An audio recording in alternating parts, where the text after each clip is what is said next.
Assalamualaikum warahmatullahi wabarakatuh. Alhamdulillah. Alhamdulillah hamdan wa syukurillah amma ba'du.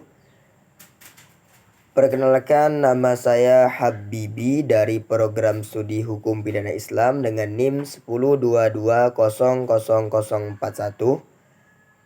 Di sini maksud dan tujuan saya membuat video ini untuk memenuhi tugas individu saya, dosen pengampu Bapak Aiman. Langsung saja dengan jawaban yang pertama. 1. Pengertian hukum perorangan, adat perorangan. Adat hukum adalah ilmu yang sangat menarik, namun pada pelaksanaannya sering dijumpai kejanggalan dan perbedaan dalam penafsiran.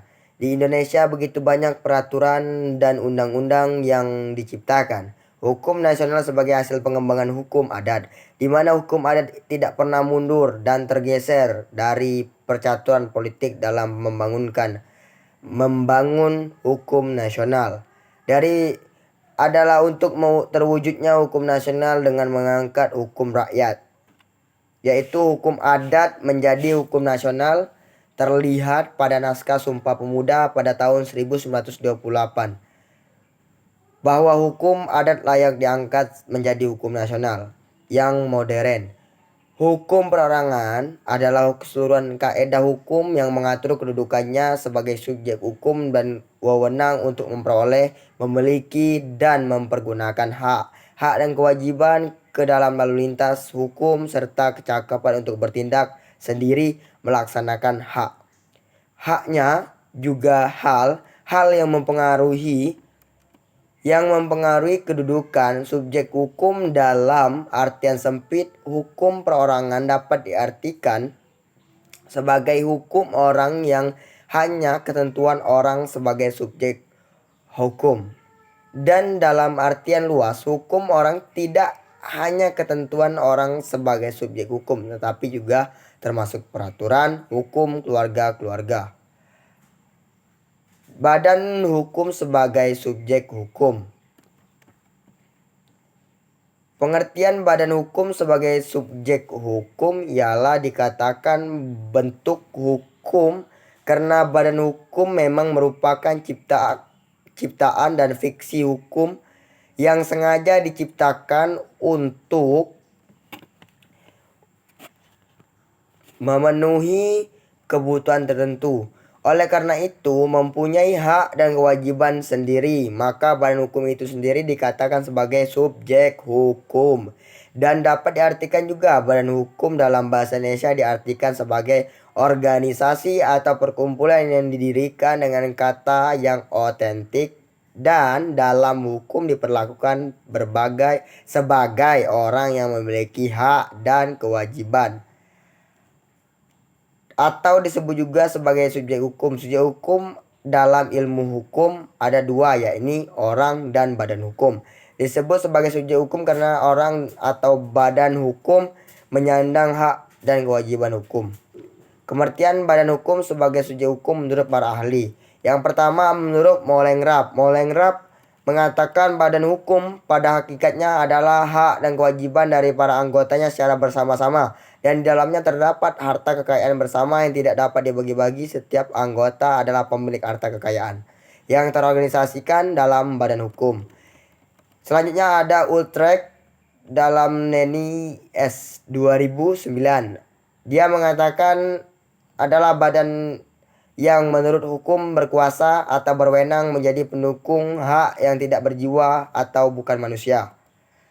Selanjutnya adalah Sri Sudewi Masjuen. Adalah kumpulan orang-orang yang bersama-sama bertujuan untuk mendirikan suatu badan, yaitu berwujud himpunan dan harta kekayaan yang disendirikan untuk tujuan tertentu dan dikenal dengan yayasan.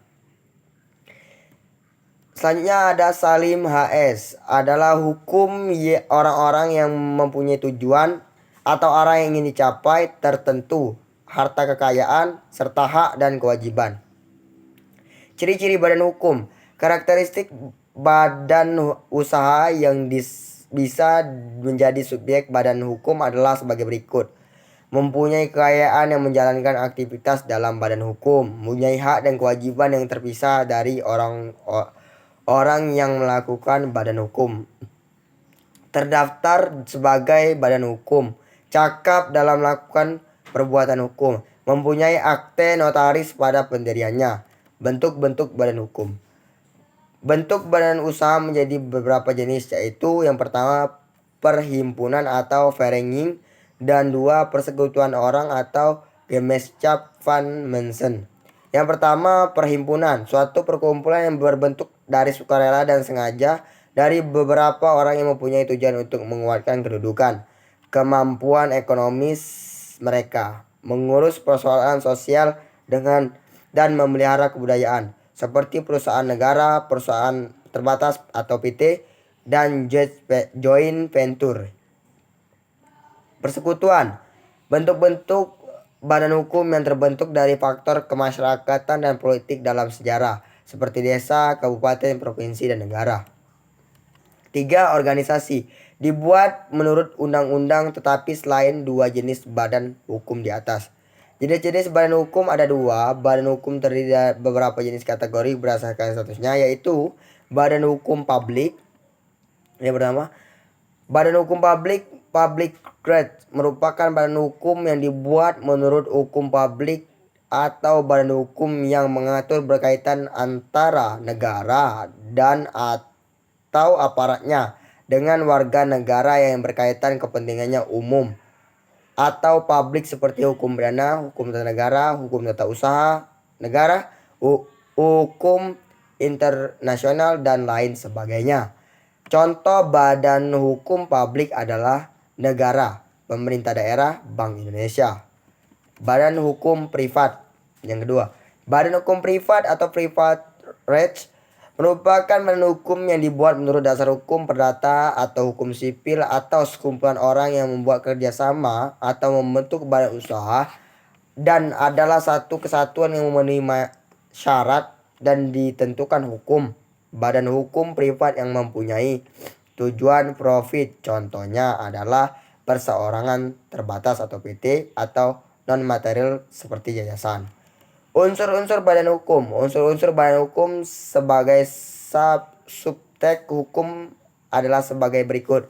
1. Mempunyai perkumpulan, pengurus, tujuan tertentu, harta kekayaan, hak dan kewajiban, hak untuk menggugat dan digugat. Syarat badan hukum. Syarat badan hukum, suatu badan, perkumpulan, atau suatu perikatan hukum untuk dapat disebut sebagai badan hukum haruslah memenuhi 5 syarat berikut. 1. Harta kekayaan terpisah dari kekayaan subjek hukum yang lain. 2. Mempunyai unsur tujuan ideal tertentu yang tidak bertentangan dengan peraturan perundang-undangan. 3. Memiliki kepentingan sendiri dalam lalu lintas hukum. 4. Memiliki organisasi kepengurusan yang bersifat teratur menurut peraturan perundang-undangan yang berlaku dan peraturan internalnya sendiri. 5. Terdaftar sebagai badan hukum sesuai dengan peraturan perundang-undangan yang berlaku. Nomor 3. Badan hukum privat merupakan badan hukum yang dibuat menurut dasar hukum perdata atau hukum sipil atau sekumpulan orang yang membuat kerjasama atau membentuk badan usaha dan adalah satu kesatuan yang memenuhi syarat yang ditentukan hukum. Badan hukum privat yang mempunyai tujuan profit, contohnya adalah perseroan terbatas, PT, atau non-material seperti yayasan. Hukum privat juga meliputi hukum perdata dan hukum dagang. Hukum perdata adalah rangkaian peraturan yang hukum yang mengatur antara satu dengan yang lain, sedangkan hukum dagang adalah peraturan yang terkait dengan perdagangan. Hukum privat mengatur tentang hubungan dalam masyarakat yang menyangkut keluarga dan kekayaan para warga individu, hubungan antara warga dan individu, hubungan antara individu dengan alat negara, sejauh alat negara tersebut dalam lalu lintas hukum berkedudukan sebagai individu. Hukum privat mengatur tentang hubungan antara warga negara yang memiliki kebebasan membentuk kontrak. Dalam hukum privat, asas pokok otonomi warga negara adalah memiliki pribadi warga negara, mempertahankan hak oleh mereka sendiri tetapi terikat pada prosedur yang telah ditetapkan dan pemerintah sebagai pengawas. Apabila terdapat kesalahan dan kekhilafan, saya mohon maaf atas video yang saya buat ini. Saya akhiri. Wabillahi taufiq wal hidayah. Wallahu muwaffiq ila aqwamit thoriq. Wabillahi taufiq wal hidayah. Assalamualaikum warahmatullahi wabarakatuh.